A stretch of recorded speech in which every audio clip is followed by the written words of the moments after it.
섭리에 대해서 그렇게 이제 좀 말씀을 나눴습니다. 섭리는 운명이 아니다, 또 숙명이 아니다. 그리고 오늘은 이제 계속해서 섭리가 어떤 모양으로 전개되는가, 그 제목을 어떻게 잡을까 하다가 다음 주에 보면 섭리의 방식이 있는데요. 방식하고는 좀 다른 건데 하다가 섭리의 양상이다. 좀 어려운 말일 수 있지만은 양상이다. 이렇게 한번 제가 제목을 붙여봤습니다. 그래서 제1원인과 제2원인 이렇게 제목을 잡아봤습니다. 자, 일단 한번 내용을 우리가 신앙고백서 5장 2절에 나오는 부분인데요. 같이 한번 내용을 읽어보겠습니다. 시작. 모든 일은 제1원인이신 하나님의 작정대로 불변적으로 정황무하게 일어난다.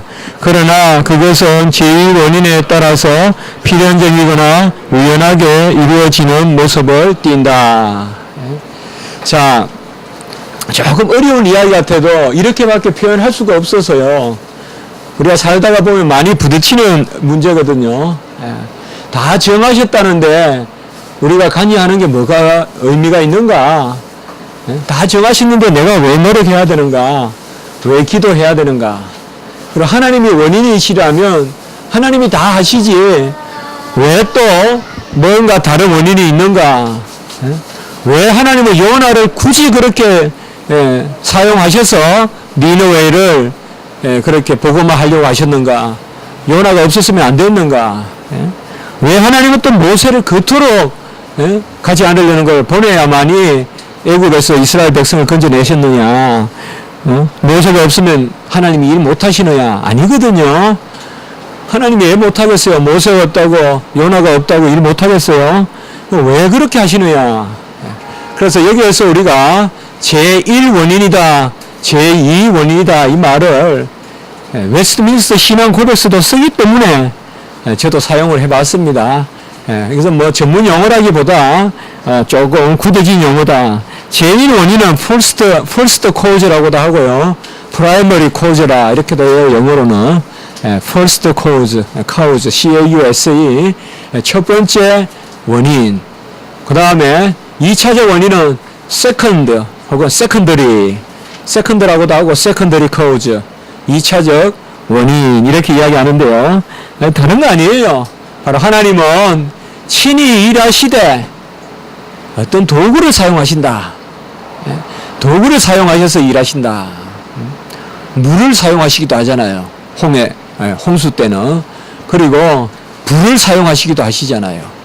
그리고 지진을 사용해서 고라자손을 그냥 삼키기도 하시잖아요.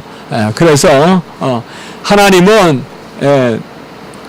우리 조금 앞으로 오시면 됩니다. 여러 방식으로 그렇게 섭리하시는데요.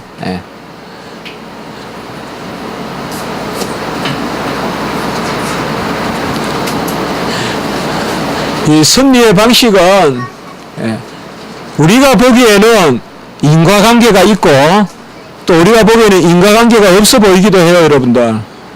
우리가 자, 여기 이제 밑에 본문을 보시면 알거든요. 우리가 생각하는 인과관계와 하나님이 생각하시는 인과관계가 간혹은 틀릴 때가 있어요. 간혹은 틀릴 때가 있단 말이에요.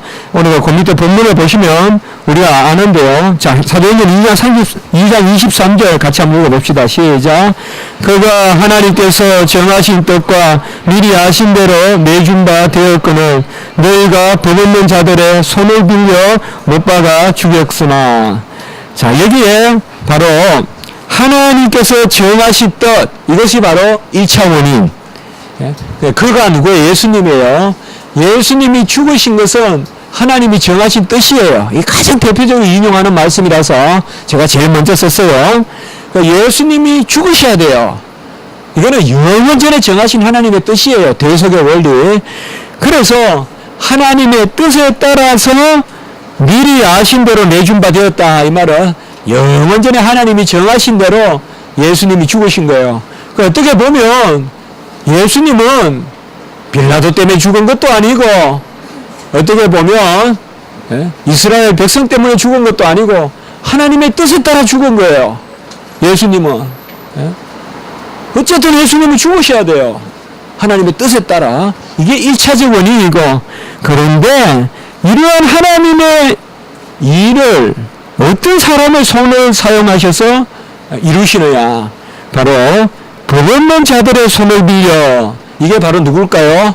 빌라도와 로마 병사를 이야기하는 거예요. 로마 병정들. 그래서 복 없는 자들의 손을 빌려. 이 말은 하나님의 가장 거룩하신 대속사역을 로마 병정들의 손을 들어서 이루셨다. 이 말은 빌라도를 통하여서 판결하게 하고 로마 병사들을 통하여서 십자가에 못 박아서 달게 했죠. 분명히 로마법에 따라서 처형되신 것이거든요. 예수님께서. 이런 것이 바로 승리예요. 그래서 로마인들의 손을 우리가 2차적 원인이라고 해요. 근데 우리가 한번 생각해 보세요. 하나님의 뜻을 이루기 위해서 범법자들 혹은 행악자들의 손도 사용하시잖아요. 이게 이제 하나님의 섭리의 한 모습이에요. 그래서 가장 대표적으로 여러분들 섭리를 이야기하라면 십자가의 섭리, 같이 해볼까요? 십자가의 섭리.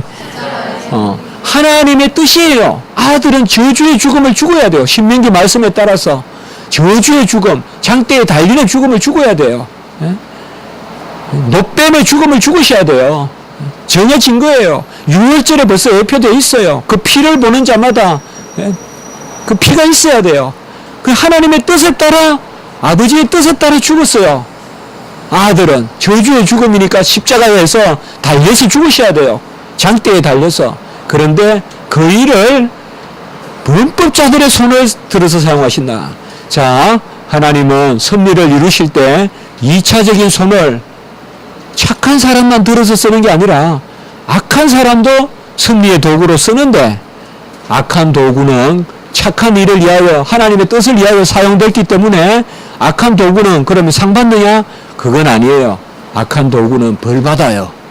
벌 받는데 하나님이 사용하신다. 자, 창세기 8장 22절도 한번 읽어봅시다. 시작. 땅에 있을 동안에는 심음과 거둠과 추위와 더위와 여름과 겨울과 낮과 밤이 쉬지 아니하리라. 자, 사실상 오늘 아침에 우리 가영이가 질문을 했다고 해요. 동물도 죄를 짓습니까? 그것은 정확하게 동물은 죄를 짓지 않아요. 죄는 행위고 행위는 인격에서 나온 것이고, 그래서 하나님은 죄를 모르시기 때문에 죄를 짓는 주체는 천사와 사람밖에 없어요. 그럼 나머지 피조물들은 뭐냐? 죄의 영향을 받아요. 죄의 영향권에 있어요. 그래서 모든 피조물들은 착한 인간을 위하여 지어진 거예요. 죄 짓기 전에 인간을 위하여. 그런데 인간이 죄를 지니까 모든 피조물들은 한마디로 쓸모없게 되었어요. 하얀 옷을 마련했는데 완전히 하얗던 애가 지혈탕을 해가지고 더럽게 나타나는데 하얀 옷이 무슨 필요가 있겠어요. 마찬가지예요. 그러면 사실상 인간이 죄를 지었을 때 하나님이 제대로 심판하시려고 하면 인간은 멸절해버리고 자연도 하나님이 없애버렸을 거예요. 왜요? 자연은 인간에 의해서 지었기 때문에. 그런데 하나님이 인간을 살려두시고 자연은 타락한 인간에 맞추어서 자연을 변화시켜서 사용하게끔 두셨어요. 그래서 자연을 그냥 두신 것도 하나님의 은혜인데, 다만 그 자연이 이전의 자연하고는 달라졌어요. 인간이 변해서 자연도 영향을 받아서 대표적으로 약육강식 이런 게 들어온 거예요. 본래 에덴 동산에 약육강식이 없어요, 여러분들. 그 두려워하는 짐승의 사슴의 눈빛이 없어요. 그런데 죄로 말미암아 들어왔어요. 그래서 이제 하나님께서는 그래도 또 죄를 지으니까 홍수를 보여주신 거예요. 홍수를 통하여서 너희들이 본래 죄 지으면 자연하고 이런 관계다. 너희들은 그냥 자연에 삼켜서 다 죽어야 되는 건데 하나님이 너희들에게 가죽 옷을 입혀두었듯이 살려두셨다. 그래서 홍수를 통하여서 하나님이 죄를 지으면 자연이 어떻게 반응하는가. 사실 그래서 자연이 인간을 삼키고 하는 이런 것은 아무리 죄의 결과는 맞거든요. 그러나 하나님이 다만 주님 오실 때까지는 절대 자연을 통하여서 이제 폐지하지 않아요. 그게 바로 금방 읽었던 거예요. 땅이 있을 동안에 심음과 거둠과 추위와 더위와 여름과 겨울과 낮과 밤이 쉬지 아니하리라. 주님 오실 때까지는 그 이유를 우리가 잘 몰라요. 그러나 그 이유는 모든 자연이 없어진다고 하기보다는 우리의 영화로운 모습에 자연도 맞추어져요. 또 그때는. 그래서 훨씬 나무도 훨씬 멋있는 나무가 될 거고 그렇게만 생각하시면 돼요. 피조물은 다 인간에게 맞춰지는 거예요. 그런데 지금은 피조물이 어떤 상태? 같이 합시다. 허무한 곳에 굴복하는 상태. 이게 피조물의 상태예요. 지금은. 참 좋죠. 말씀이. 예쁜 반지를 깨끗한 반지를 해가지고 다 끼워주려고 했는데 그 손이 아주 그냥 피가 묻고 아주 그냥 범죄의 손이 되고 그러면 그 반지가 필요가 없잖아요. 자연이 그런 모습이에요. 허무한 허탄한 것에 피조물이 허탄한 것에 성기게 됐다는 건데 자 어쨌든 창세기 8장 22절은 피조물에 관한 하나님의 섭리를 뜻합니다. 자 이런 것을 그냥 하나 적어봅시다. 같이 합시다. 통상섭리 일반 섭리 이렇게도 불러요. 사시사철의 운행 심음과 거둠의 법칙 낮과 밤의 법칙 이것도 하나님의 섭리입니다. 오늘 밤은 그냥 자연이 공전자전에 의해서 자연이 오는 게 아닙니다. 하나님이 돌리시고 하나님이 붙드시기 때문에 하나님이 오늘 밤을 오시게 하는 거예요. 자, 세 번째 섭리라면 가장 중요한 구절이 십자가 그 다음에 우리가 섭리라면 바로 이 구절이에요. 자, 창세기 50장 19절 20절 같이 한번 읽어봅시다. 빨리 시작. 요셉이 그들에게 이르되 두려워하지 마소서 내가 하나님을 대신하리이까 당신들은 나를 헤아려 하였으나 하나님은 그것을 선으로 바꾸사 오늘과 같이 많은 백성의 생명을 구원하게 하시려 하셨나니 이 요셉이야말로 하나님의 섭리를 정말 잘 꿰뚫어 알았던 사람이에요. 그래서 르벤이나 또 동생들이 협잡해서 이 동생을 죽이려고 구덩이에 넣고 또 미디안에게 팔고 결국은 그가 그래서 애국까지 갔지만은 요셉은 그렇게 이야기하죠. 당신들은 나를 헤아려 하였으나 하나님은 그것을 선으로 바꾸사. 이게 바로 섭리거든요. 악한 도구라도 사용하셔서 하나님이 선을 이루시는 거예요. 이럴 때 요셉의 자세가 뭐냐? 그 형들을 탓하지 않고 하나님의 섭리의 도구로 여겨주는 거죠. 이 정도 되면 우리가 어떤 것도 배가 풍랑이 있어서 더 잘 나가죠. 여러분들. 자연도 홍수가 있기 때문에 물갈이가 돼요. 홍수가 없으면 우리 옆에 흐르는 하천 10년이면 썩어서 냄새나서 못 걸어다녀요. 우리. 홍수가 있기 때문에 물갈이가 되는 거예요. 그래서 하나님의 섭리는 악해 보여도 물론 그 홍수 때문에 사람도 죽고 이런 걸 보면 마음이 아프지만은 그러나 큰 섭리가 있는 거예요. 항상. 그래서 대적을 들어서 그래서 같이 해서 모든 것이 말씀과 기도로 거룩하시느니라. 이거 하나도 어긋난 거 없어요. 여러분들. 이건 여러분들 삶에서 체험하세요. 말씀과 기도로 거룩해져요. 어떤 일도 성도들에게는 감사의 조건이에요. 제가 몇 번 체험했어요. 여러분. 딱 보면 절대적으로 악한 일 같은데도요. 기도해보고 붙들어 보면요. 거기에서 선함이 있어요. 하나님의 뜻이 보이고요. 그러니까 우리는 항상 기뻐할 수 있는 거예요. 이게 하나님의 섭리를 모르면요. 항상 기뻐할 수 없어요. 하나님의 섭리를 알면요. 항상 기뻐해요. 할 수 없어요. 왜요? 하나님은 나를 사랑하시기 때문에 모든 일을 통하여서 말씀과 기도로 거룩해진다. 그러니 간혹은 우리 애를 때리는 애가 있어도 좀 용서하고 간혹은 나를 비판하는 사람도 용서하고 다만 그런 것을 예상해서 준비하세요. 시험에 내가 안 들도록. 그게 중요한 거지. 그 사람들을 정죄하거나 그렇게 하면 세상을 힘들어서 못 살잖아요. 여러분 세상을 누가 이길까요? 판단하는 사람이 이길까요? 용서하는 사람이 이길까요? 누가 오래 살까요? 판단하는 사람이 오래 살까요? 용서하는 사람이 오래 살까요? 답은 다 있죠. 우리가 다 알죠 벌써. 용서를 못해서 탈이잖아요. 우리가 하나님의 섭리를 잘 기억하면요. 알게 다 이렇게 악한 섭리 같아도 이 풍랑이 인하여 더 빨리 간다는 찬송도 있잖아요. 그거 생각하세요. 이제 마지막 이사야 10장 6절에서 7절. 자, 여기도 보면 하나님의 놀라운 승리가 있어요. 같이 한번 읽어봅시다.